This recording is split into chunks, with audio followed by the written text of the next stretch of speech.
There is a fact in modern physics that unsettles even experienced researchers. The language that works for electrons fails almost instantly when applied to quarks. Electrons can be discussed as individual entities. Their charge, spin, and behavior appear consistently across experiments. But quarks refuse that treatment. They never appear in isolation, never present an internal structure, and never allow experiments to probe an inside in the way ordinary geometry would require. Yet without quarks, protons would not exist, atoms would not be stable, and matter as we know it would collapse. This episode explores where that mismatch comes from. We will follow how high-energy scattering, detector signatures, and decades of measured data forced physics to abandon familiar pictures, replacing them with something quieter but more precise. The goal is not to add mystery, but to remove misleading intuition. And that careful unpacking begins in Part 1. If electron geometry sounds plausible, why does the same language break the moment you say quark? Where a small shift in wording reveals how deeply our understanding depends on what experiments actually allow us to see. No experiment in the history of physics has ever shown a free quark. Not once. Not in a cloud chamber, not in a silicon tracker, not in any detector built on Earth. This single fact is not philosophical, and it is not a limitation of technology. It is a result that has been confirmed again and again, across decades of experiments, at laboratories whose measurements shape everything we know about matter. And it is precisely this fact that causes familiar language to fail the moment we move from electrons to quarks. Electrons, despite all their strangeness, behave in experiments in a way that allows careful description. They can be produced alone. They can travel through detectors as identifiable entities. Their charge is always the same. Their mass is fixed. Their spin produces a magnetic moment that can be measured to extraordinary precision. Because of this consistency, physicists can talk about electrons using spatial language without immediately running into contradiction. When researchers discuss electron geometry, they are not imagining a tiny solid object with edges. They are describing measurable patterns, how the electron's wave function spreads, how its probability distribution responds to fields, how its spin couples to angular momentum. These descriptions survive experimental testing. Quarks never offer that stability. From the moment quarks entered physics in the 1960s, they appeared only as inferred participants. No experiment has ever watched a quark enter a detector, leave a track, and exit intact. What experiments see instead are energy deposits, momentum transfer, and showers of particles produced when something far smaller is disturbed. This difference was not noticed because physicists lacked imagination. It was noticed because the data refused to cooperate. The turning point came during a series of experiments at the Stanford Linear Accelerator Center. In these experiments, electrons were fired at protons with energies high enough to probe distances around 1 femtometer, roughly 10 to the power of -15 meters. At these scales, if the proton were a smooth object, the scattering pattern would have reflected that smoothness. It did not. Instead, the electrons scattered as if they were striking point-like constituents inside the proton. The angles and energy losses followed a pattern that could not be explained by any extended internal structure. James Bjorken recognized that these results obeyed a surprising scaling rule. The scattering behavior depended not on the absolute energy of the electron, but on dimensionless ratios that stayed constant across experiments. This result, now known as Bjorken scaling, carried a quiet message. The proton did not reveal shapes. It revealed response. What the experiments measured were not internal outlines, but how momentum was redistributed when the system was struck. The entities inside the proton behaved like independent carriers of momentum only during the instant of interaction. Outside that instant, the language of independent objects stopped working. These carriers became known as quarks. But even at this early stage, something crucial was missing. The experiments did not reveal how quarks were arranged in space. They revealed how the proton reacted when pushed. This distinction only deepened as particle physics advanced. In quantum electrodynamics, the theory governing electrons and photons, forces weaken with distance. An electron can be separated from others and still retain its identity. That is why electrons appear as free particles before and after interactions. Spatial intuition survives. In quantum chromodynamics, the theory governing quarks, the situation is reversed. The strong force becomes weaker at short distances and stronger as quarks are pulled apart. This property, discovered in 1973 by David Gross, Frank Wilczek, and David Politzer, is known as asymptotic freedom. At extremely high energies, quarks behave almost like free particles. At everyday energies, they are permanently confined. Pulling on a quark does not isolate it. It injects energy into the field until new quark-antiquark pairs form. The experiment never reaches a stage where a single quark can be examined on its own. This is where geometry quietly loses its footing. Geometry, in ordinary language, suggests boundaries. It suggests edges, orientation, and extension in space. But quark experiments never expose any such features.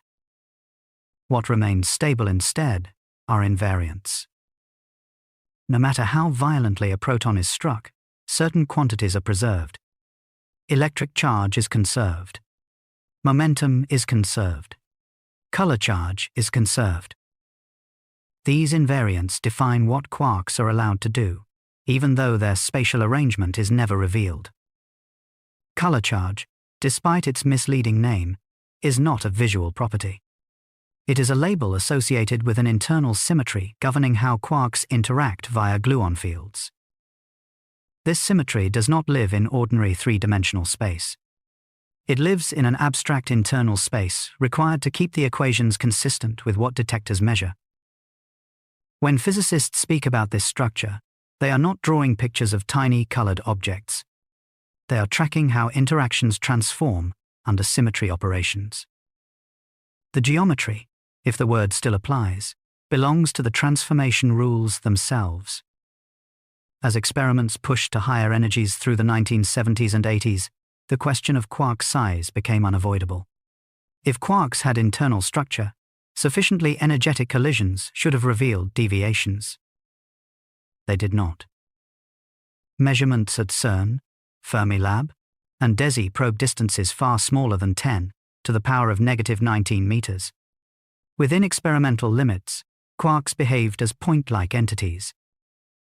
Not because they are simple, but because experiments never accessed an interior. This point-like behavior did not restore geometry. It removed it. If quarks have no measurable size, no exposed boundaries, and no independent existence outside interactions, then any attempt to assign them shape risks describing the detector rather than the particle. This becomes clear in modern collider experiments. At the Large Hadron Collider, protons collide at energies measured in tera-electron volts. The collisions produce spectacular patterns inside detectors built by thousands of scientists over decades. What emerges are not quarks, but jets. Jets are narrow sprays of particles whose directions and energies trace back to underlying quark and gluon interactions. Their geometry is real. It is repeatable. It is measurable. But it belongs to energy flow, not to a particle body. Physicist David Politzer once compared these patterns to thunderclouds. What detectors record is the discharge, not the structure of the cloud itself. The analogy is operational, not decorative. Every jet, every momentum distribution, every event shape is a fingerprint of interaction. None of them reveal an internal quark geometry. This distinction carries consequences far beyond particle physics laboratories. The stability of atomic nuclei, the energy production inside stars, and the extreme matter found in neutron stars all depend on quark interactions described by quantum chromodynamics. Observations from NASA, ESA, and gravitational wave detectors like LIGO confirm these effects indirectly through astrophysical phenomena that match QCD predictions with remarkable accuracy. Even observations made by the James Webb Space Telescope rest on this foundation. The light from early galaxies reflects nuclear processes powered by quark interactions inside stars. The geometry of galaxies may be shaped by gravity and dark matter, but the energy that lights them traces back to quarks behaving exactly as the Standard Model predicts. All of this reinforces a single lesson learned slowly and reluctantly.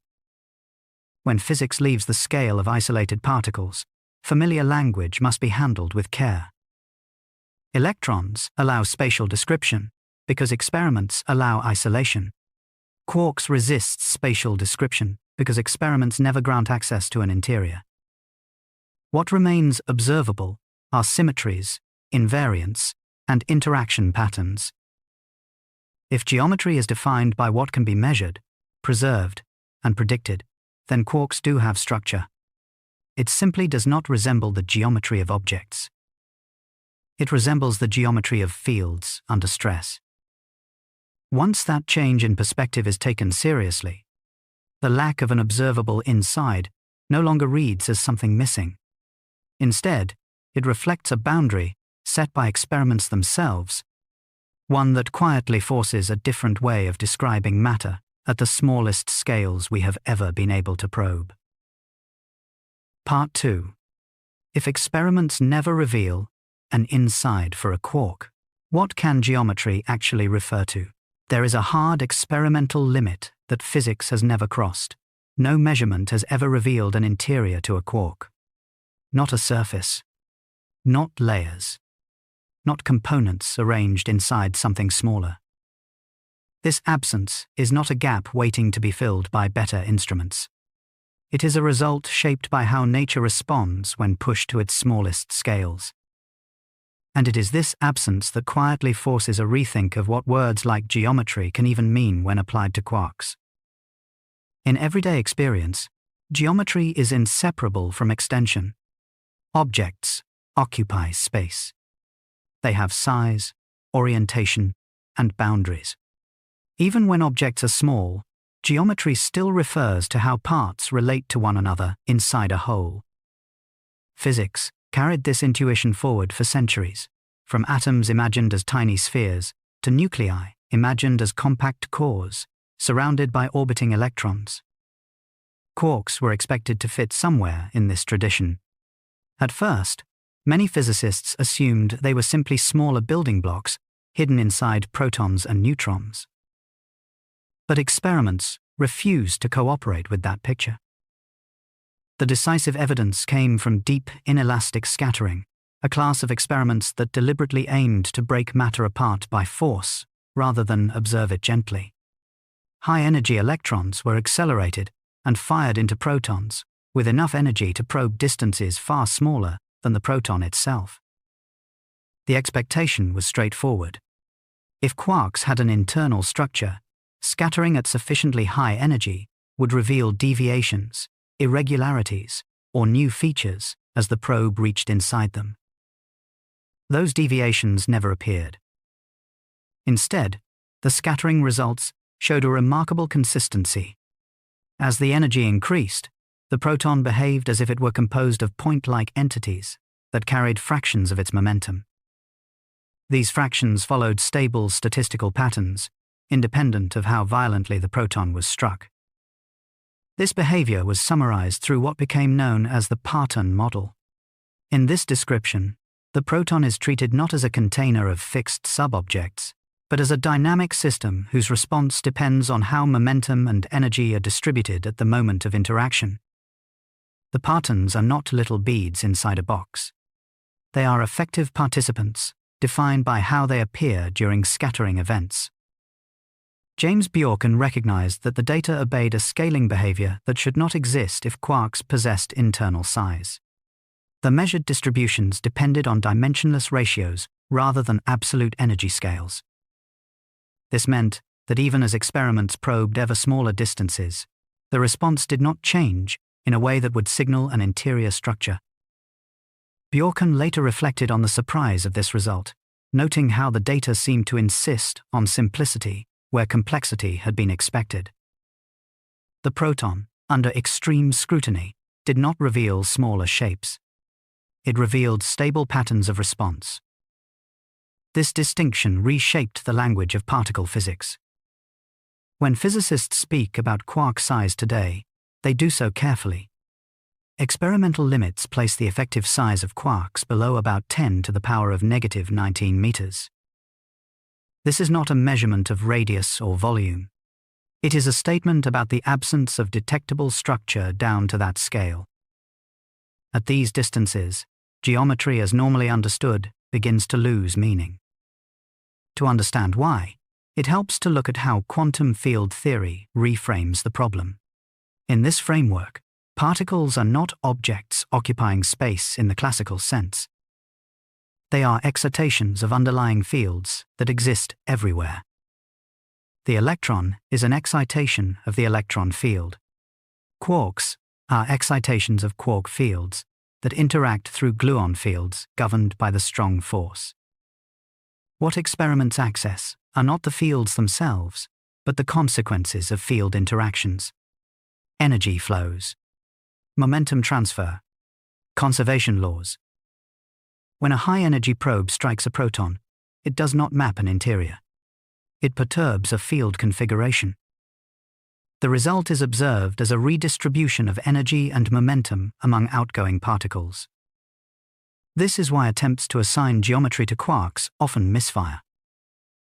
They assume there is something spatial to map, when experiments are instead measuring how fields respond under stress.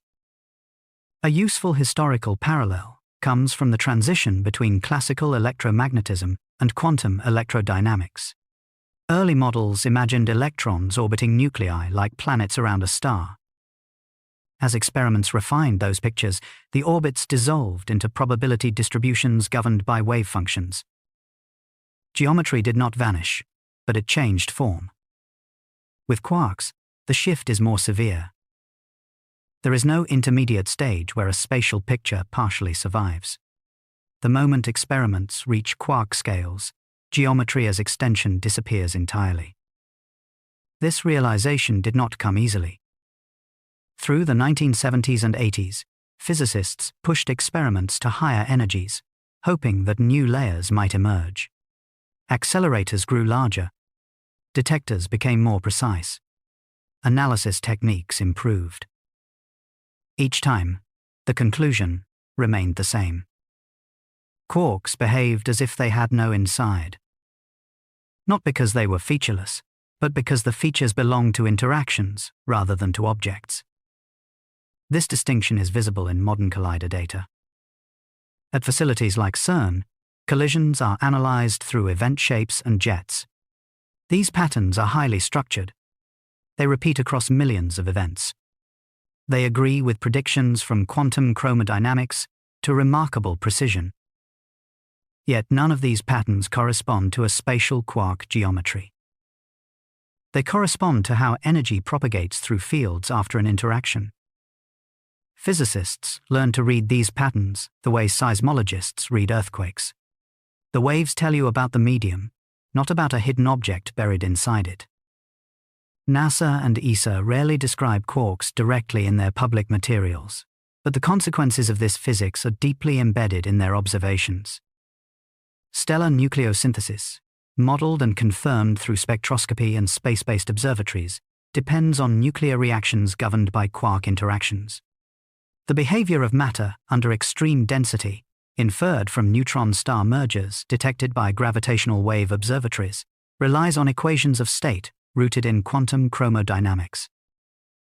In each case, what matters is not quark geometry, but quark response.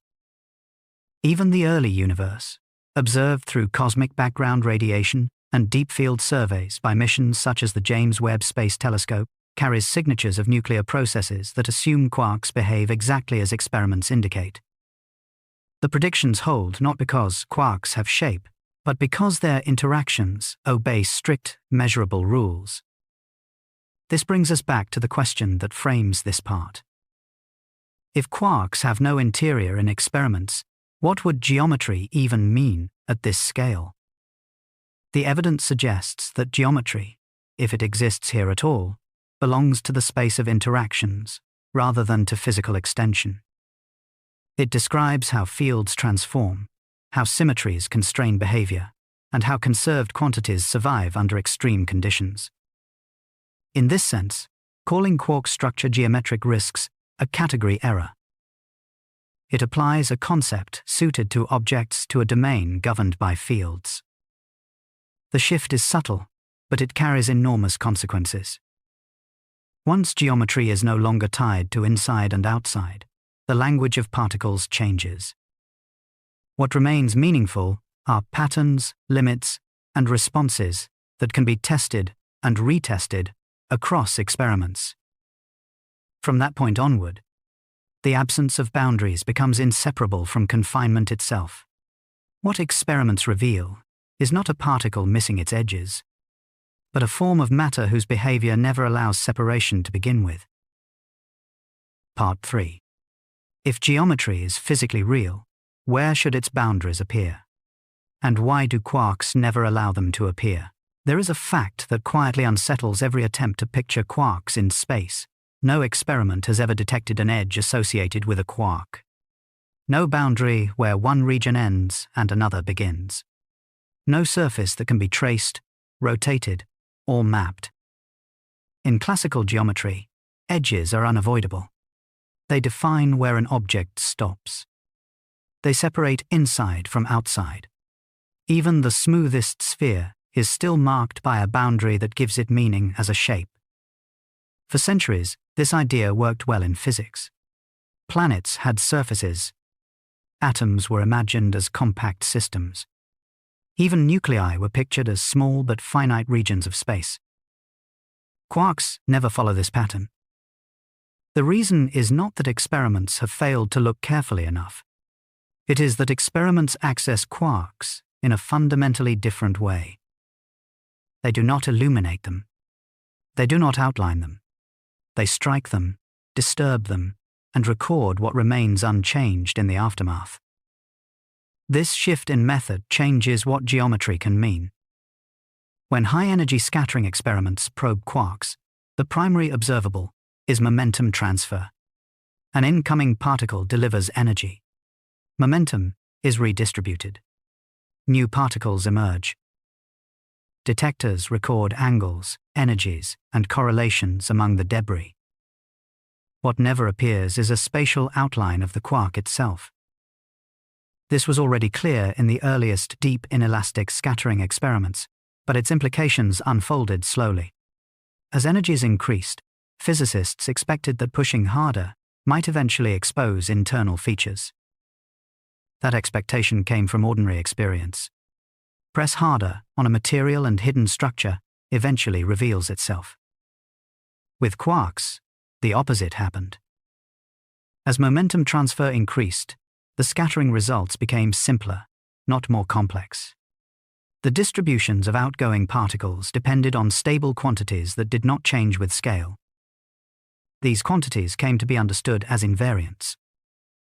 An invariant is something that remains the same when a system is pushed, rotated, boosted, or disturbed. In everyday mechanics, mass is an invariant. Electric charge is an invariant. In particle physics, certain combinations of momentum and spin behave the same way. For quarks, these invariants are what experiments consistently reveal. Consider what detectors actually measure during a high-energy collision. They measure how much momentum flows into different directions. They measure how spin orientations influence scattering probabilities. They measure which quantum numbers are conserved from the initial state to the final state. None of these measurements depend on where the quark begins or ends in space. This is not an accident. It reflects the fact that quarks are excitations of quantum fields, not objects embedded in space, like grains of sand. A field does not have edges in the usual sense. It has values everywhere, constrained by equations and symmetries. When a quark participates in an interaction, what changes is the field configuration. Energy is injected. Momentum is redistributed. The field responds. The quark is identified not by a boundary, but by a set of conserved properties carried through that response. This realization became unavoidable as particle physics matured. In the 1970s, as quantum chromodynamics took shape, theorists began to understand that the strong interaction does not permit a clean separation between a particle and the field around it. Gluons, the carriers of the strong force, interact with one another, as well as with quarks. The field is self-coupled. In such a system, boundaries blur. If one attempts to draw an edge around a quark, that edge necessarily cuts through the gluon field that defines the interaction. Any such cut is artificial. Experiments never confirm it. What experiments confirm instead are selection rules. Certain transitions are allowed. Others are forbidden. These rules depend on symmetry and conservation, not on geometry in space. Spin offers a clear example. Quarks carry intrinsic angular momentum. This spin contributes to the total angular momentum of protons and neutrons. It can be measured indirectly through polarization experiments, where the orientations of spins influence scattering outcomes. Yet quark spin does not imply rotation of a spatial object. There is no rotating surface. There is no axis that can be pointed to in space. Spin is an invariant property encoded in how the quark transforms under rotations, not in how it occupies space. This distinction was hard-won. Early discussions of spin often relied on mechanical analogies that later had to be abandoned. Experiments forced physicists to accept that angular momentum could exist without a rotating body. The same lesson applies to geometry at quark scales. If geometry is taken to mean extension and edges, quarks have none. If geometry is taken to mean the structure of invariants under transformation, quarks have a great deal of it. High-energy scattering makes this clear. When particles collide at accelerators such as CERN, the relevant variable is not distance, but momentum transfer. Larger momentum transfer corresponds to probing smaller effective scales. Yet even as these scales shrink, the measured quantities stabilize rather than fragment. This stability is what allows physicists to build reliable predictions. The success of quantum chromodynamics rests on the fact that these invariants hold across a vast range of energies. Predictions derived from them match collider data with remarkable accuracy. The same framework underlies our understanding of matter under extreme conditions. Neutron stars, for example, contain matter compressed to densities far beyond those found in atomic nuclei. Observations of neutron star mergers by gravitational wave detectors provide constraints on how quark matter behaves at such densities. These constraints do not depend on quark geometry in space. They depend on how quark interactions preserve or alter invariants under pressure. Even cosmology carries echoes of this principle. The early universe, observed indirectly through cosmic background radiation and deep field surveys by space-based observatories, evolved under conditions where quark interactions dominated. The predictions that match these observations rely on field behavior, not on spatial pictures of quarks. Throughout all of this, the absence of edges remains consistent. No experiment has ever reported a transition that could be interpreted as crossing a quark boundary. No scattering result shows a sudden change that would signal entering or leaving a finite region of space associated with a quark. Instead, every measurement points to continuity governed by conservation laws. This forces a reframing of shape. Rather than asking what a quark looks like, physics asks what remains unchanged when the system is disturbed. Rather than searching for edges, experiments identify limits and invariants. This reframing is not philosophical. It is operational. It reflects how data are obtained and how predictions are tested. The shift also explains why attempts to visualize quarks often mislead. Diagrams drawn on paper can suggest particles as points connected by lines. These diagrams are tools for calculation, not pictures of reality. They encode relationships between quantities, not spatial layouts.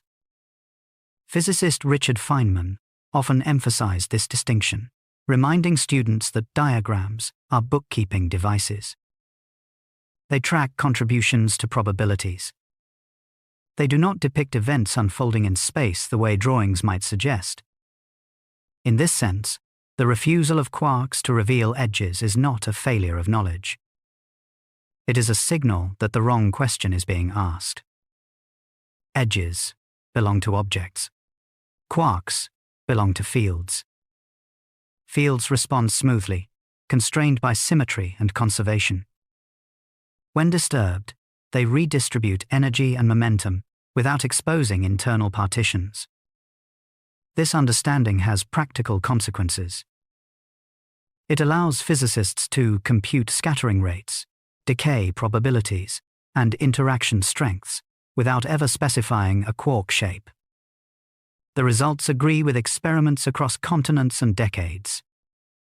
From there, the focus shifts naturally toward the force itself. If quarks cannot be separated from the fields they generate, then the binding interaction cannot be structureless. Its organization does not appear as a boundary drawn through space, but as a form of geometry defined within an internal framework, where symmetry, charge, and allowed transformations determine how quarks are permitted to exist and interact. Part 4. If color is not a visual property, how does its geometry exist beyond ordinary 3D space? There is a deeply unsettling fact at the heart of modern particle physics. One of the most important properties of quarks is named after something we can see, yet it has nothing to do with vision at all. Color charge does not glow. It does not reflect light. And no detector has ever recorded it directly as a spatial feature. This single mismatch between name and reality has confused generations of students and quietly misled many mental pictures. Yet, once the confusion is removed, color charge becomes one of the clearest clues we have that geometry, at the level of quarks, may exist entirely outside ordinary three-dimensional space. Color charge entered physics not as a metaphor, but as a mathematical necessity. In the early 1960s, physicists were struggling to reconcile the growing zoo of hadrons with the rules of quantum mechanics. Certain particles appeared to violate the Pauli exclusion principle, unless quarks possessed an additional hidden degree of freedom. This extra label resolved the contradiction. It was later called color. At first, the name was chosen almost casually. Murray Gell-Mann and others needed a way to distinguish three otherwise identical quarks occupying the same quantum state. The labels red, green, and blue were convenient. They carried no visual meaning. What mattered was structure. Color charge behaves like a coordinate, but not a coordinate in space. It does not tell you where a quark is located. It tells you how that quark transforms under the rules of the strong interaction. This distinction became unavoidable as quantum chromodynamics took shape. QCD describes how quarks interact through gluons, the carriers of the strong force. Unlike photons, gluons themselves carry color charge. This allows them to interact with one another, creating a self-coupled field unlike anything in electromagnetism. The mathematical structure governing these interactions is based on an internal symmetry known as SU3. This symmetry does not act on physical space. It acts on an abstract internal space that keeps track of how color charges combine, transform, and remain conserved. Calling this space geometric may feel uncomfortable. There are no distances to measure with a ruler, no angles to draw on a diagram. Yet the structure is precise. It has dimensions. It has constraints, and it governs what interactions are allowed to occur. This internal geometry reveals itself only through consequences. When quarks interact, color charge must be conserved. A proton, for example, is color neutral. The combination of its 3 quarks produces a balanced state that leaves no net color. This requirement is not optional. Every experiment confirms it. The geometry here is not spatial. It is algebraic and relational. It dictates how quarks can combine and how gluons can rearrange color without ever producing an observable imbalance. This hidden structure explains why attempts to visualize color often fail. Popular illustrations show quarks exchanging colored gluons, like beads being passed back and forth. These images are helpful mnemonics, but they are not representations of physical motion in space. What actually happens is subtler. Color charge changes according to strict transformation rules. The quark field responds. The gluon field adjusts. Conservation is maintained. The geometry, if the word applies, belongs to the symmetry itself. This became clearer as experimental evidence accumulated. At CERN and other accelerator laboratories, physicists studied jets produced in high-energy collisions. The patterns of these jets revealed how energy flows through quark and gluon interactions. Their angular distributions, multiplicities, and correlations matched predictions derived from QCD with striking accuracy. Those predictions depend critically on the internal symmetry structure. Without color charge behaving exactly as the theory demands, the data would not align. Yet none of these measurements ever locate color in space. They locate it in transformation behavior. This realization reshaped how physicists think about shape. If shape is something that remains recognizable under interaction, then color charge defines a kind of shape in an internal arena. It is not drawn. It is enacted. There is a quiet historical parallel here. In the early days of electromagnetism, fields were treated as mathematical conveniences. Over time, experiments showed that fields carry energy and momentum. They became real. Internal symmetries followed a similar path. At first, they appeared abstract. Later, their physical consequences proved unavoidable. Today, no serious account of particle physics can ignore the geometry of symmetry space. It determines selection rules, decay patterns, and interaction strengths. It governs why certain processes occur and others never do. This hidden geometry also explains why quarks resist isolation. Pulling quarks apart disrupts the color field. Energy accumulates. New quark-antiquark pairs form. Color neutrality is restored not by separation, but by reconfiguration. The process is relentless and repeatable. Experiments across decades confirm it.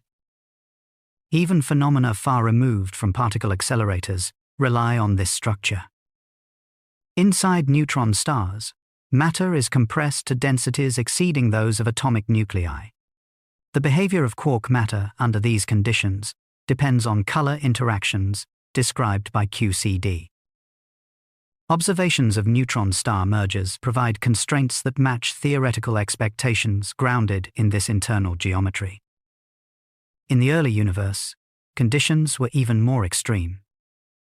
During the first microseconds after the Big Bang, quarks and gluons existed in a hot, dense plasma. As the universe expanded and cooled, color interactions governed the transition to bound states. Evidence for this process appears indirectly in cosmological models tested against observations from space-based missions, including those supported by NASA and ESA. Once again, the geometry involved was not spatial. It was relational. Carl Sagan often emphasized that science advances by learning which questions nature is willing to answer. In the case of color charge, nature answers questions about symmetry, conservation, and transformation with extraordinary consistency. It remains silent when asked for pictures. This silence is instructive. If geometry is restricted to what can be drawn in 3 dimensions, then color charge has none. If geometry is allowed to describe structured relationships that persist across interactions, then color charge defines one of the most rigid geometries known in physics. This reframing avoids forcing cartoons onto a domain where they do not belong. It replaces visualization with prediction. And it aligns language with what experiments actually confirm. As this internal structure becomes unavoidable in the data, attention turns to the objects built from it. Composite particles, such as protons, display measurable properties. Yet those properties do not trace back to fixed shapes carried by individual quarks. Instead, they emerge from how hidden geometries combine, fluctuate, and continuously average out through relentless interaction. Part 5. If a proton has a measurable shape, why can't that shape be assigned to its quarks one by one? Here is a fact that seems straightforward at first, then becomes deeply unsettling the longer you look at it. The proton has a measurable shape. Experiments can determine its size. They can map how charge is distributed inside it. They can even track how its internal momentum is shared. And yet, none of those measurements allow you to point to a single quark and say, this part of the shape belongs to you. This tension sits quietly at the center of modern nuclear physics. It is not a gap in data. It is a pattern that has survived decades of increasingly precise experiments. The proton behaves like a structured object, while its quarks refuse to behave like fixed pieces inside that structure. To understand why, it helps to begin with how proton shape is actually measured. Physicists do not see the proton directly. They probe it by scattering other particles from it and recording how the trajectories change. In elastic scattering experiments, electrons are fired at protons and deflected without breaking them apart. The angles and energies of the scattered electrons encode information about how electric charge and magnetization are distributed. From these measurements, physicists extract quantities known as form factors. These are not pictures. They are functions that summarize how the proton responds when momentum is transferred to it. By analyzing how the response changes with momentum transfer, researchers infer an effective spatial distribution. The result is strikingly consistent. The proton has a characteristic size on the order of 1 femtometer, about 10 to the power of -15 meters. Different experiments, using different techniques, converge on similar values. At this level, geometry seems secure. But the moment physicists try to push this geometry inward, toward the quarks themselves, the picture dissolves. Quarks do not sit inside the proton, like beads in a container. They are not localized objects with well-defined positions. They are dynamic participants in a constantly changing field configuration. This became clear as experiments moved beyond elastic scattering into deep inelastic scattering. Instead of gently probing the proton as a whole, high-energy electrons were used to strike it hard enough to disrupt its internal structure. The goal was to see how momentum and energy were shared among its constituents. The outcome of these experiments was not a map of quark positions. It was a set of probability distributions. Physicists discovered that the proton's momentum is distributed among quarks and gluons in a way that depends on the energy scale of the probe. These distributions, known as Parton distribution functions, describe how likely it is for a quark or gluon to carry a given fraction of the proton's momentum at the moment of interaction. Crucially, these distributions are not static. As the probing energy changes, the balance between quarks and gluons shifts. At higher energies, gluons play an increasingly dominant role. The proton begins to look less like 3 quarks bound together and more like a dense, seething field of interacting components. This behavior already hints at why assigning shape to individual quarks fails. The proton's geometry depends on how the entire system responds, not on fixed substructures sitting quietly inside. Theoretical work reinforced this conclusion. In quantum chromodynamics, quarks are inseparable from the gluon field that binds them. Gluons carry energy and momentum, and they interact with one another as well as with quarks. A significant fraction of the proton's mass and internal dynamics comes not from quarks themselves, but from the energy stored in this gluon field. This insight overturned older intuitions. The proton's mass is far greater than the sum of the masses of its quarks. The extra mass arises from field energy, motion, and interaction.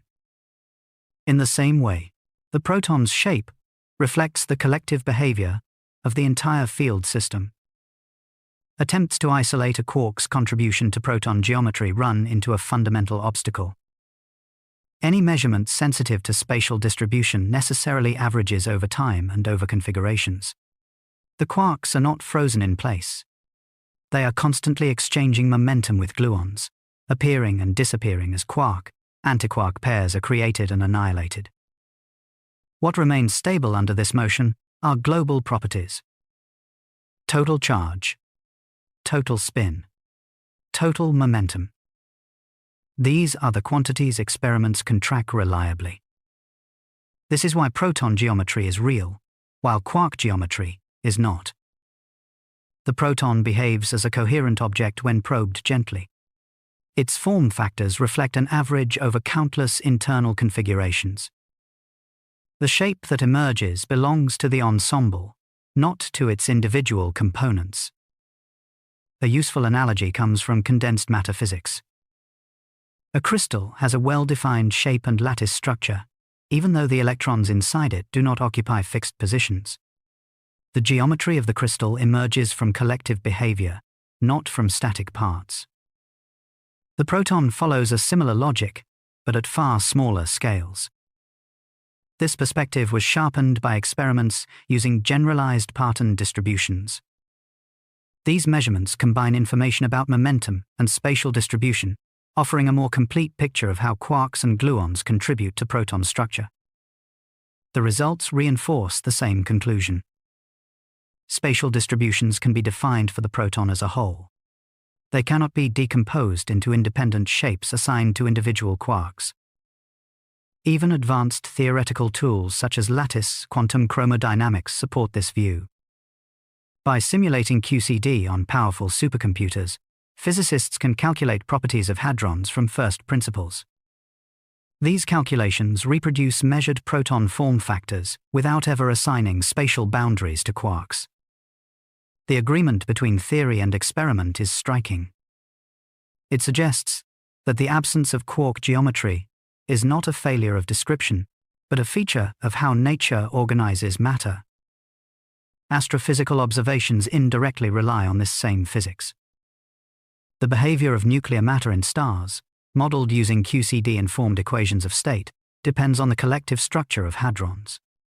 Observations of stellar processes by space-based observatories confirm predictions that assume proton properties emerge from fields, not from rigid internal parts. Once again, the pattern repeats. Geometry appears at the level of the composite system. It dissolves at the level of individual quarks. This does not weaken the concept of shape. It refines it. Shape becomes something that belongs to stable responses under probing, not to microscopic constituents viewed in isolation. The proton has a shape because it presents a consistent response to interaction. Quarks do not have shapes because they never appear as isolated responders. They appear only as participants in a collective field. At this point, attention turns to another quantity that experiments measure with extraordinary precision. Spin and angular momentum remain well-defined even when spatial pictures fail. For some particles, these properties align cleanly with intuitive ideas of structure. For quarks, the same measurements behave very differently, raising limits on how much structural information spin can actually provide. Part 6. If spin suggests structure for electrons, why doesn't quark spin produce the same picture? There is a measurement in physics that feels deceptively familiar: angular momentum. We encounter it in spinning wheels, rotating planets, and orbiting moons. When physicists discovered that electrons possess an intrinsic form of angular momentum, called spin, it felt natural to treat it as a handle-on shape. Yet the moment the same idea is applied to quarks, the picture breaks apart. Spin remains measurable. Its effects are real, but it no longer points to anything that resembles a rotating object. This tension has been present since the earliest days of quantum mechanics. Electron spin entered physics in the 1920s as a solution to experimental puzzles in atomic spectra. Certain spectral lines split in magnetic fields in ways that could not be explained by orbital motion alone. To account for this, physicists introduced an intrinsic angular momentum carried by the electron itself. From the beginning, the language was dangerous. Spin sounded mechanical. It invited images of a tiny sphere rotating on its axis. Those images did not survive careful analysis. If an electron were literally spinning as a solid object, the surface would have to move faster than the speed of light to produce the measured magnetic moment. This contradiction forced physicists to abandon mechanical interpretations. Spin was not rotation. It was a quantum property revealed only through interaction. Even so, electron spin retained a partial geometric flavor. It could be aligned or anti-aligned with magnetic fields. It contributed to measurable magnetic moments. It obeyed well-defined transformation rules under rotation. Because electrons appear as isolated particles before and after interactions, their spin can be tracked cleanly. Polarization experiments confirm its presence again and again. For electrons, spin feels like a stable handle. Quark spin enters the story differently. Quarks never appear alone. They are always bound inside hadrons. Any attempt to measure quark spin must therefore proceed indirectly, by observing how it contributes to the total angular momentum of composite particles like protons and neutrons. This is where expectations collided with data.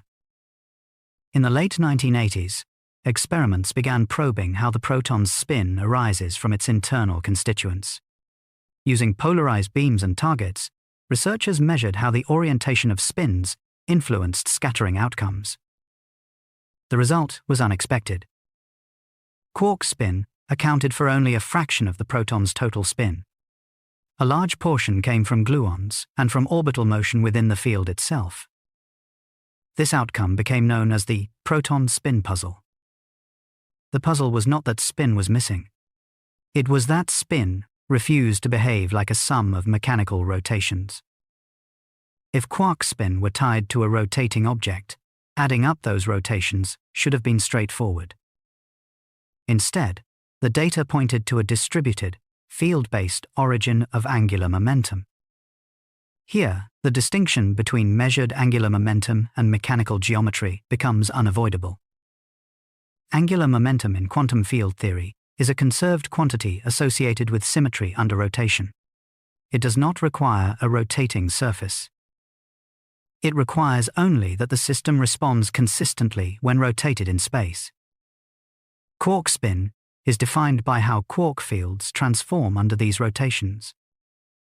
It is encoded in algebraic structure, not in motion through space.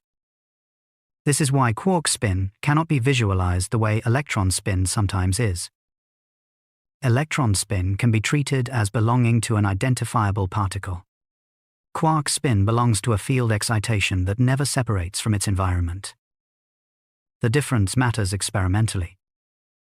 When physicists measure quark spin contributions, they do so through scattering asymmetries.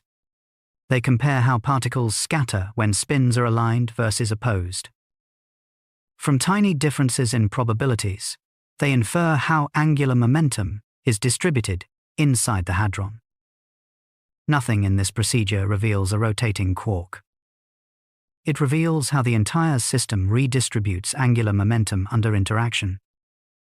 This field-based picture has been reinforced by decades of experimental refinement. Facilities at CERN, DESY, and Jefferson Lab have carried out increasingly precise polarization measurements. Their results converge on the same conclusion. Quark spin is real, but it is inseparable from gluon dynamics and orbital motion in the field. The geometry, if one insists on the term, belongs to the pattern of conservation, not to a spinning object. This understanding echoes earlier lessons from quantum mechanics. Orbital angular momentum in atoms is not a picture of electrons circling nuclei like planets. It is a quantized property of wave functions. Spin extends this idea further. It exists without spatial rotation. Quarks simply remove the last remaining temptation to imagine a hidden object. Theoretical work clarifies why. In quantum chromodynamics, the decomposition of total angular momentum into quark spin, gluon spin, and orbital components depends on how the fields are defined. Different decompositions are possible, each tied to gauge choices. No single decomposition corresponds to a mechanical picture. What remains invariant is the total. The proton has spin 1/2. Every experiment agrees. How that spin is shared internally depends on scale, probe, and definition. This scale dependence further undermines geometric intuition. At higher energies, gluons contribute more strongly to angular momentum. At lower energies, effective descriptions shift emphasis. Spin is not localized. It flows. Astrophysical observations indirectly rely on this physics. The stability of atomic nuclei, the behavior of matter under extreme pressure, and the properties of neutron stars all depend on angular momentum conservation rooted in quantum fields. Models informed by QCD-match observations made by space-based instruments supported by NASA and ESA. Once again, the success of prediction does not rest on picturing rotating parts. It rests on respecting symmetries. Carl Sagan often reminded audiences that science is a way of thinking more than a collection of images. Spin exemplifies this lesson. For electrons, spin can mislead without completely betraying us.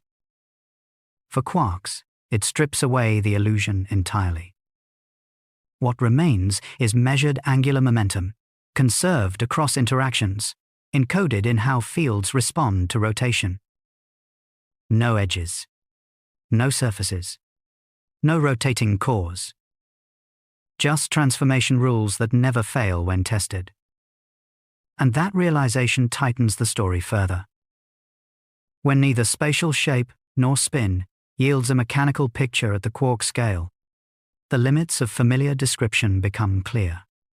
What follows is not a missing piece of imagery, but a shift in how physical meaning is assigned. Where names, visual models, and even language itself function as provisional tools, useful for calculation and prediction, but never literal maps of what experiments constrain. Part 7. If naming quarks was straightforward, why did understanding them require a fundamentally different framework? There is a quiet irony at the heart of particle physics that few people notice at first. One of the most difficult ideas ever accepted in science carries one of the easiest names to remember: quark. The word is short. It sounds almost playful. And yet, behind that simple sound lies a concept that forced physics to abandon many of its most reliable intuitions about what is real. When Murray Gell-Mann introduced quarks in the early 1960s, he did not intend to offer a picture. He offered a bookkeeping device. At the time, particle physics was drowning in data. New hadrons were being discovered faster than anyone could organize them. Patterns were visible, but the underlying order was not. Gell-Mann's proposal was radical in its restraint. He suggested that the apparent complexity could be reduced if hadrons were built from a small number of more fundamental entities. These entities carried fractional electric charge and combined in precise ways to produce the observed particles. At first, even Gell-Mann treated quarks cautiously. They were a useful abstraction, not necessarily objects expected to appear in detectors. The theory worked whether quarks were real or merely mathematical conveniences. The name came later. Gell-Mann famously recalled encountering the phrase, 3 quarks for Muster Mark, in James Joyce's Finnegan's Wake. He had already been pronouncing the word quirk in his own notes. Joyce provided a spelling. The choice seemed light-hearted. In retrospect, it carried an unexpected cost.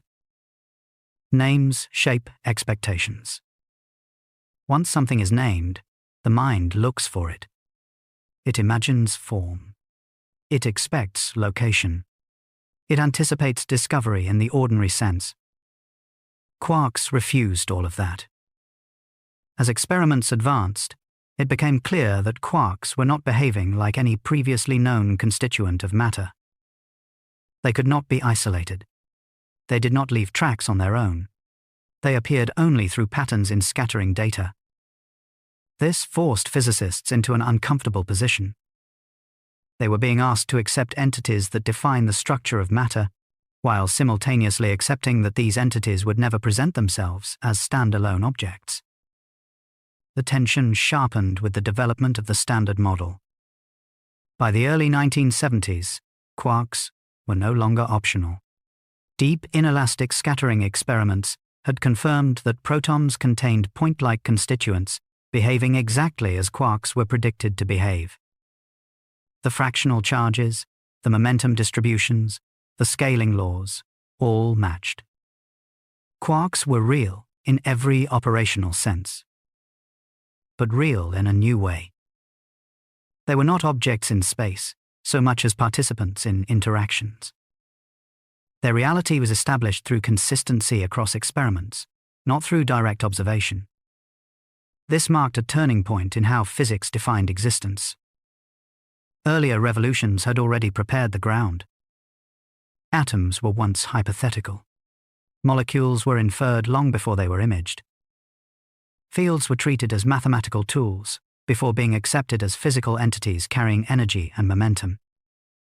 Quarks went further. They demanded acceptance without the promise of visualization. This demand reshaped experimental practice. Instead of asking where a quark is, physicists learned to ask how it responds. Instead of searching for tracks, they analyzed distributions. Instead of pictures, they relied on cross-sections, asymmetries, and conserved quantities. The success of this approach was undeniable. Predictions based on quark theory matched results from accelerators across the world. CERN, SLAC, DC, and Fermilab all reported data that fit within the same framework. The agreement extended over many orders of magnitude in energy. This consistency forced a re-evaluation of what it means to understand something. Understanding quarks did not mean seeing them. It meant knowing precisely how they contribute to measurable outcomes. This distinction echoes a remark often attributed to Carl Sagan, who noted that science advances by finding out how things behave, not by insisting on how they must appear. Quarks behave impeccably. They obey symmetry rules. They conserve charge, momentum, and color. They transform under rotations and boosts exactly as the theory requires. What they refuse to do is satisfy classical intuition. The human side of this transition is easy to overlook. Many physicists trained in earlier traditions found the shift unsettling. The idea that matter could be built from entities that never appear directly felt incomplete, even evasive. Yet the data left no alternative. As quantum chromodynamics matured, the picture sharpened further. Quarks interact through gluons that carry the same kind of charge they respond to. The force does not weaken with distance the way electromagnetism does. Instead, it tightens. This property explained why quarks never emerge alone. It also explained why naming them as if they were ordinary particles invited misunderstanding. The name stuck anyway. Over time, physicists learned to live with the tension. The word quark came to signify not an object, but a role. A quark is something that carries specific quantum numbers, participates in specific interactions, and produces specific experimental signatures. Nothing more is required. This redefinition of reality has consequences far beyond particle physics. Astrophysical models depend on quark behavior to explain nuclear reactions inside stars. Observations by NASA and ESA of stellar life cycles align with predictions that assume quarks behave exactly as QCD describes. In the early universe, conditions were extreme enough that quarks and gluons formed a plasma. As the universe expanded and cooled, quarks became confined into hadrons. This transition is built into cosmological models tested against observational data from space-based telescopes. Once again, quarks appear not as images, but as necessities. The ease of naming them contrasts sharply with the difficulty of accepting what they imply.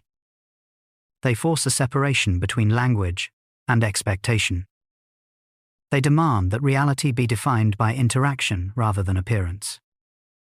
This is why understanding quarks required a new kind of reality. Not because the mathematics was exotic, but because the conceptual ground shifted.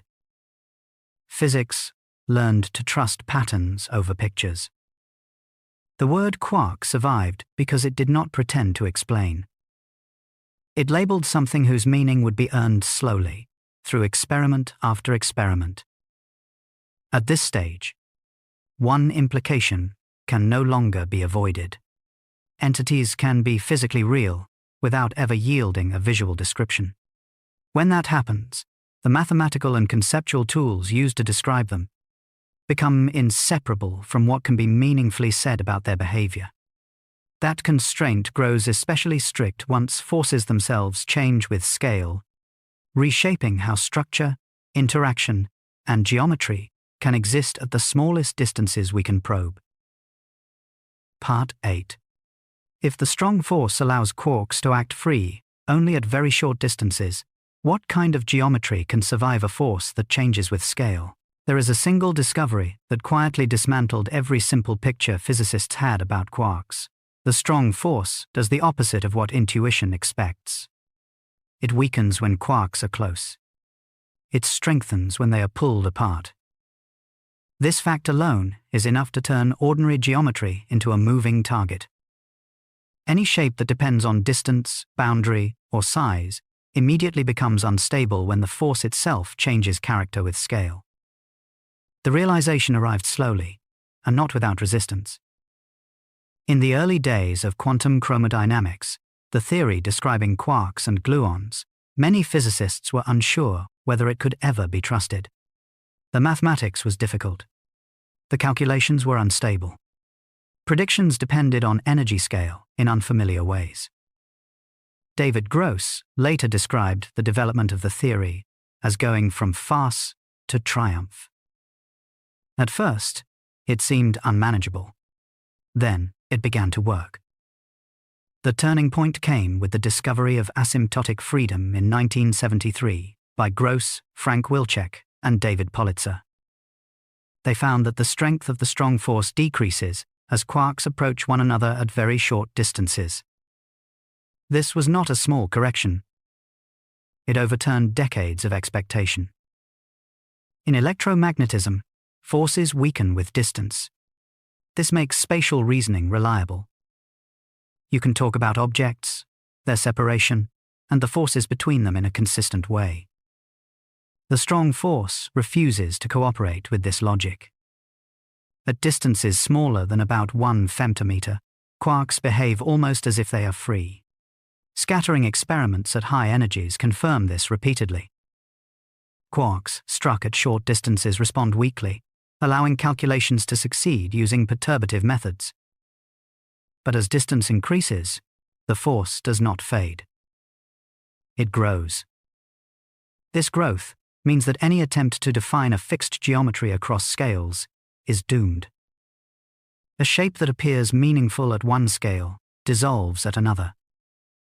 This scale dependence became one of the defining features of QCD. Physicists learned that quantities which seemed fundamental were not absolute. They depended on how closely the system was examined. This dependence is not a flaw. It is a measurable property of the theory. Renormalization made this dependence explicit. Rather than treating coupling strength as a fixed number, physicists learned to describe how it evolves with energy. At high energies, the effective interaction weakens. At low energies, it becomes dominant. This behavior is not optional. It is encoded in the structure of the theory and confirmed by experiments across decades. High-energy collisions at CERN, SLAC, and later at the Large Hadron Collider reveal quarks behaving almost independently during the instant of interaction. Yet those same quarks are never observed outside bound states. The contrast is sharp. Up close, quarks act free. Pulled apart, they resist separation absolutely. This dual behavior forces a reconsideration of geometry itself. In classical thinking, geometry is something you assign once. An object has a size, a boundary, a shape that remains the same regardless of how you probe it. Quarks do not permit this stability. At short distances, their behavior suggests point-like entities with well-defined momentum. At larger distances, the concept of an individual quark loses meaning altogether. The field reorganizes. New quark-antiquark pairs appear. Color neutrality is restored. Any geometry tied to the quark itself evaporates. What survives instead are scale-aware descriptions. Physicists learn to ask different questions. Not what shape does a quark have, but how does the system respond when probed at a given scale? Deep, inelastic scattering made this shift unavoidable. By increasing the energy of incoming particles, experiments effectively changed the resolution of the probe. At higher resolution, quarks appeared more weakly interacting. At lower resolution, the proton appeared as a strongly bound object. The geometry depended on resolution. This realization reshaped how particle physicists interpret data. Structure functions and pattern distributions became scale-dependent quantities. They evolved predictably with energy. Nothing in this picture resembled a rigid internal shape. Instead, geometry became a statement about behavior under scaling. What remains consistent when energy changes? What transforms smoothly? What breaks down? The success of this approach is not subtle. Predictions based on scale-dependent QCD match collider data with remarkable precision. The agreement spans energies from a few giga-electronvolts to many tera-electronvolts. This precision extends beyond laboratories. The behavior of nuclear matter in extreme environments depends on the same physics. In neutron stars, matter is compressed to densities where quark interactions dominate.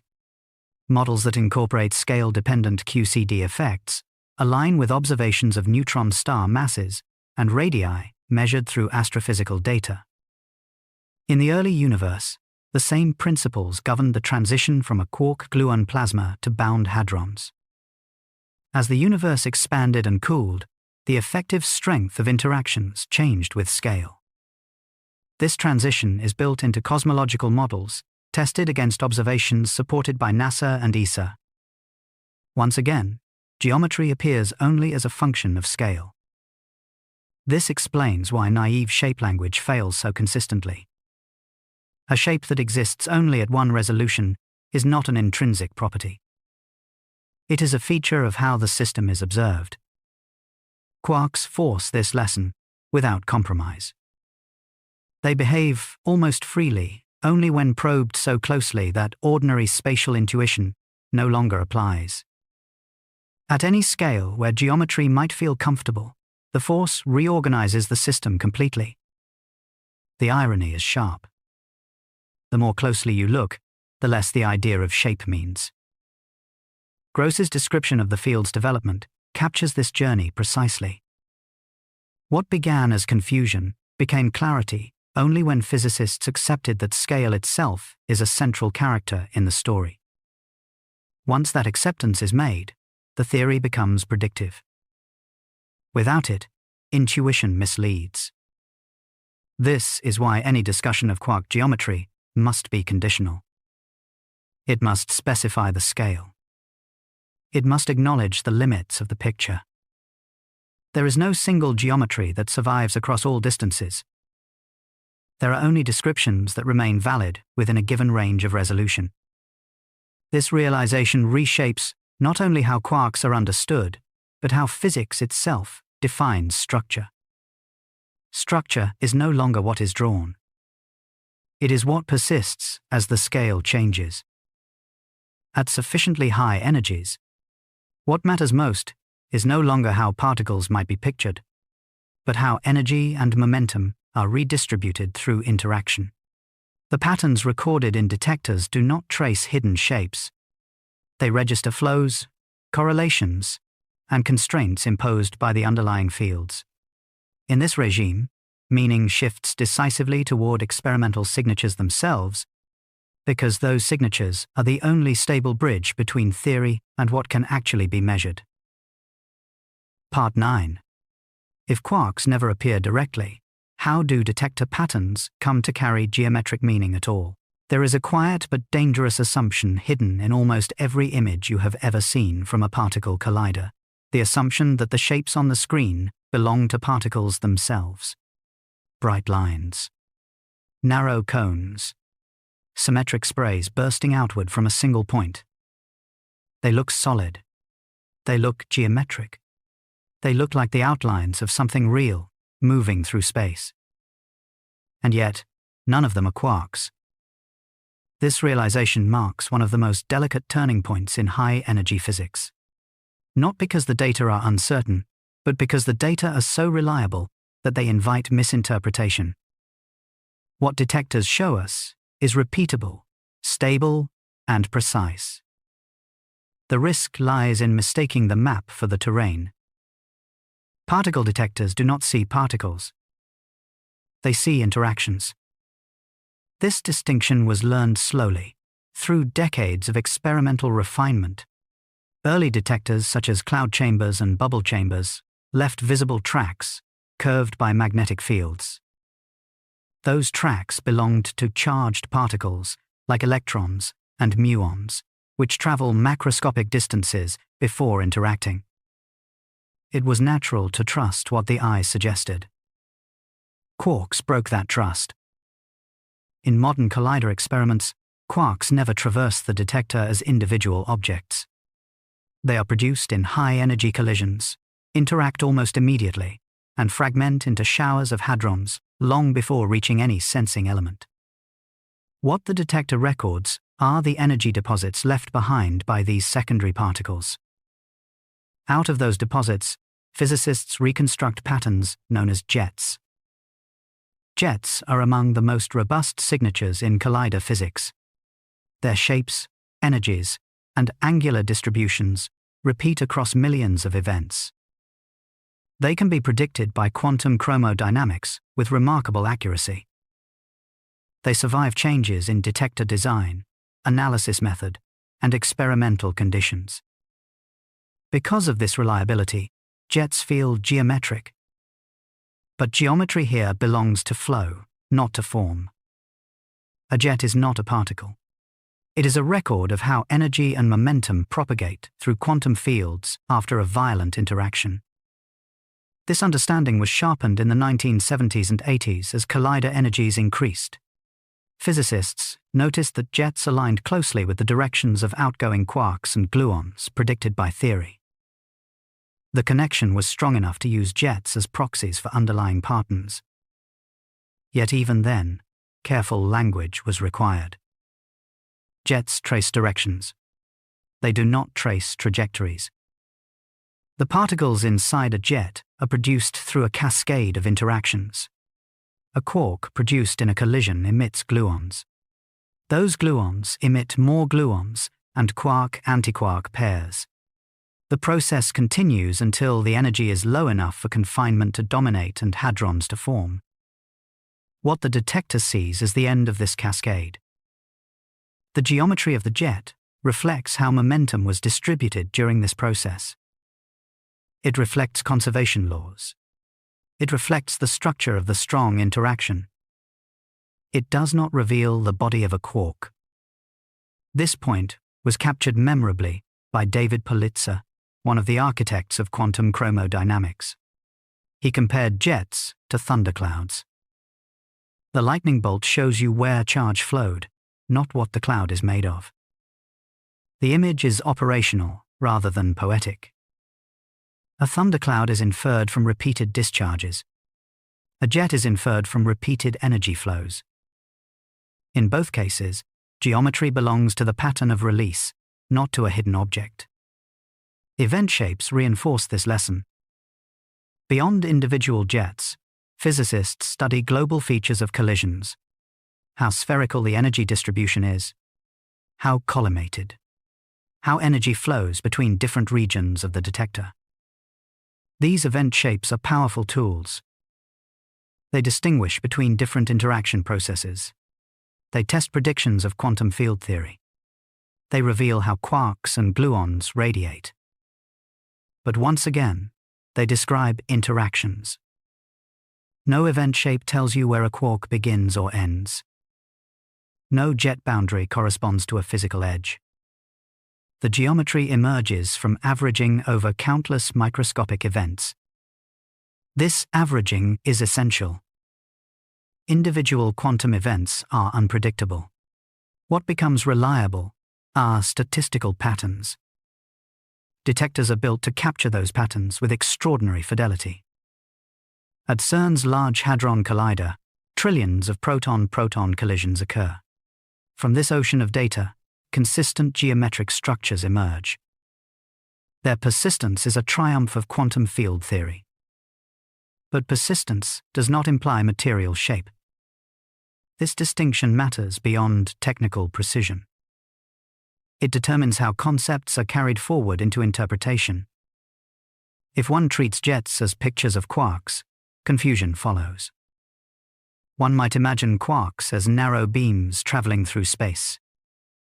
But no quark ever does this. What travels is energy. What spreads is momentum. What persists is conservation. The geometry belongs to these quantities. This realization reshaped detector design itself. Modern detectors are not cameras. They are calorimeters, trackers, and timing systems, optimized to measure energy flow with extreme precision. Their architecture reflects an understanding that what matters is not seeing particles, but accounting for how interactions distribute energy in space and time. The same philosophy appears in space-based observations, though at vastly different scales. When NASA and ESA study cosmic rays, they do not image individual quarks.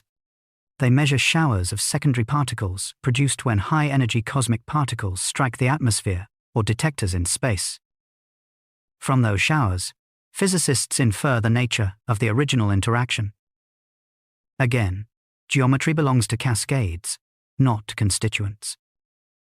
Even the James Webb Space Telescope, observing galaxies billions of light-years away, relies on similar logic. It does not image nuclear processes directly. It records spectra and energy distributions. From those scientists infer the physics occurring inside stars, including reactions governed by quark interactions. Across all these domains, the lesson is consistent. What is seen is not what is. What is measured is how systems respond. In collider physics, this response takes geometric form. Jets point. Event shapes organize. momentum flows trace paths through the detector. But these are maps of interaction space. Treating them as particle bodies is a category error that physics has worked carefully to avoid. This avoidance is not philosophical restraint. It is enforced by evidence.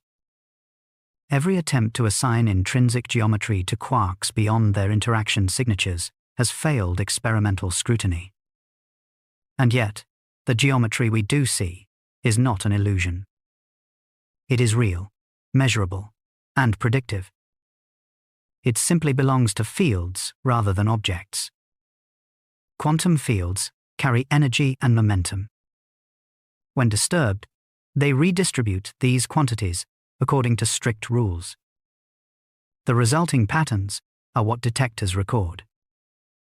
Understanding this separation is one of the quiet achievements of modern physics.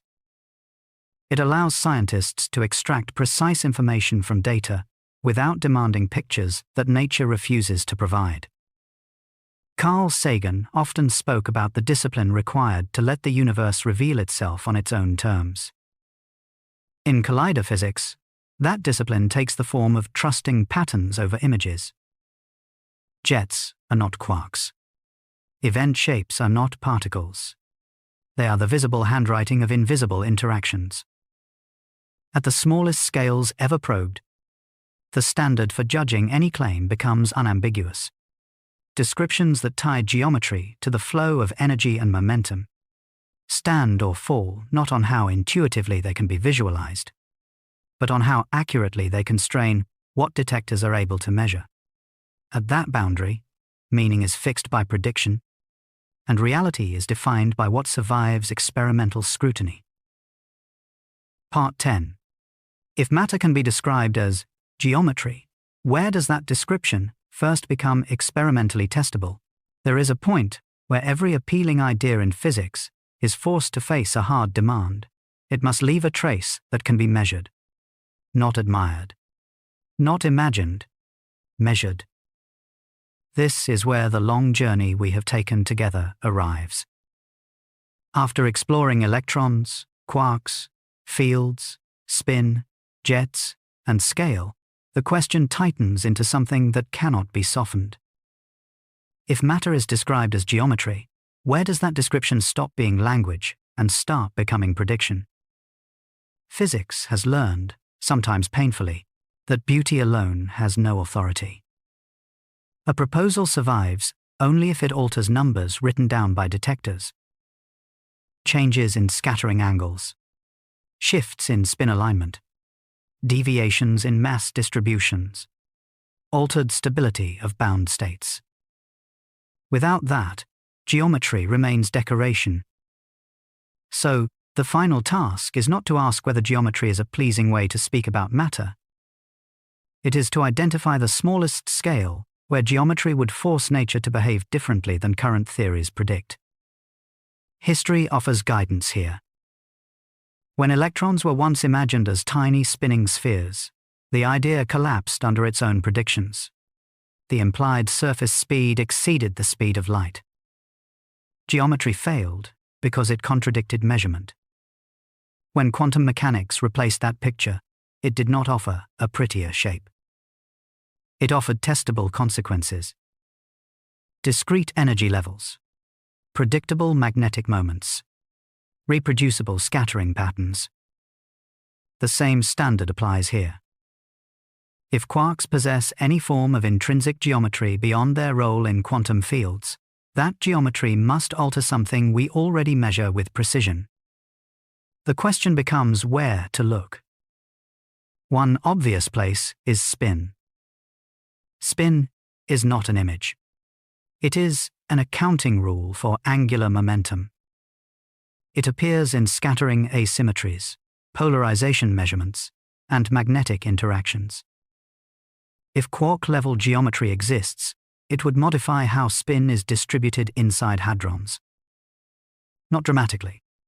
Even a small deviation would be enough. Experiments already probe this regime. Polarized deep inelastic scattering has measured how quarks spin, gluon spin, and orbital motion contribute to the proton's total angular momentum. Any geometric substructure would need to leave a signature that cannot be absorbed into existing distributions. So far, no such anomaly has appeared.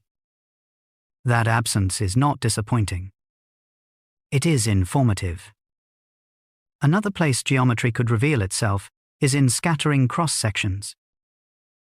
Scattering experiments are sensitive to spatial distributions without requiring images. If quarks had a fixed size or internal structure, high-energy collisions would deviate from predictions based on point-like behavior. Decades of collider data show remarkable agreement with quantum chromodynamics across many energy scales. This constrains any geometric interpretation to scales smaller than current resolution. Here, the universe itself assists the test. Cosmic rays reach energies far beyond those produced in laboratories. Observations by space-based detectors operated by NASA and ESA analyze the showers created when these particles interact with matter. The results remain consistent with quarks behaving as predicted by field theory, not as extended objects. Mass offers another checkpoint. In quantum field theory, mass arises not from size, but from interaction. The Higgs field sets fundamental masses. The strong force contributes dynamically through binding energy. If geometry were intrinsic to quarks, it would influence how mass is generated or distributed. Precision measurements of hadron masses leave little room for additional structure. Stability provides a further constraint. Bound states of quarks persist under extreme conditions. In neutron stars, matter is compressed to densities unimaginable on Earth. Models incorporating quantum chromodynamics match observed masses and radii of these objects. Any geometric feature that altered quark behavior would disrupt this agreement. So where does this leave the claim that matter is geometry? It leaves it disciplined. Geometry cannot be asserted. It must be earned through consequence. This does not mean geometry is excluded. It means its role is limited to frameworks that generate new, falsifiable effects. Some proposals aim in this direction. Ideas linking particle properties to space-time structure at extremely small scales appear in approaches to quantum gravity. These approaches suggest subtle deviations in scattering or symmetry behavior near the Planck scale. At present, those scales remain far beyond experimental reach. The absence of evidence is expected, not troubling. Physics advances by narrowing the gap between idea and measurement. This narrowing is visible across the universe. Observations by the James Webb Space Telescope reveal galaxies forming earlier than once expected. Their chemical composition reflects nuclear processes governed by quark interactions. The consistency of these observations with established physics reinforces the reliability of current models. Even at cosmic scales, the smallest structures leave fingerprints. Carl Sagan once summarized this connection simply when he said, "We are made of star stuff." The statement is grounded in measurable processes. Nuclear fusion, particle interactions, field dynamics. What makes it powerful is not its phrasing, but its accuracy. That same standard applies here. If matter is geometry, the geometry must speak through numbers. Until it does, the safest description remains the one that works. Quantum fields, interactions, conservation laws. This is not a retreat from wonder. It is how wonder survives scrutiny. Throughout this series, we have watched familiar concepts loosen their grip. Shape became scale-dependent. Boundaries dissolved into interactions. Geometry migrated from objects to flows. What remains is not emptiness. It is structure of a different kind. Structure defined by response, by symmetry, by what remains invariant when the system is pushed. This is where modern physics stands. Calmly. Precisely. Without excess. And this is where the journey can pause for a moment. Not because curiosity has run dry, but because the evidence itself has drawn a careful line between what has already been measured and what still waits for its turn to be tested. As you rest now, let the numbers settle where they may. The experiments continue. The detectors remain attentive.